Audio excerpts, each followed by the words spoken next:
Kõige kaalukamaid samme kliimamuutuse pidurdamiseks saavad teha poliitikud, ametnikud ja ettevõtted, kelle tegevus sõltub muuhulgas avalikust toetusest või selle puudumisest.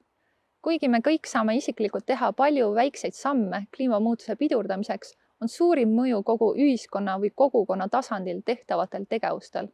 Seega tasub otsida võimalusi tegutsemiseks nii üksikisikuna kui ka ühiselt, näiteks koos mõne vabaühendusega või muu organisatsiooniga või kas või kogukonnaga enda kodukohas.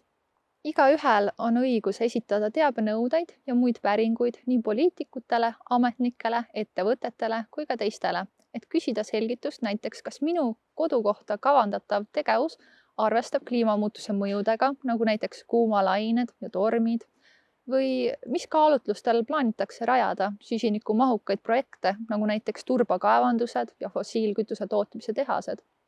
Riigiasutustel on kohustus enda plaane tutvustada ja neid avalikkusega arutada.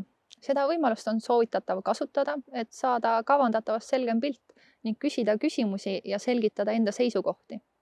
Õigus on osaleda ka õigusloomes, pöörduda õiguskantsleri poole ja mujale, kui näiteks mõni seadusesäte ei näi olevat kooskõlas põhiseaduse või teiste seadustega. Kohtusse pöördumine võiks olla kõige viimane abinõu, siis kui kõik teised võimalused on ära kasutatud, kuid tulemusteta. Muidugi soovitame võimalikult tulemuslike õiguslike sammude astumiseks võimalusel juristidega konsulteerimist. Keskkonnaõiguse kaudu saab kaitsta keskkonda kahjude eest, nii et see oleks elamiskõlblik ka tulevastele põlvedele.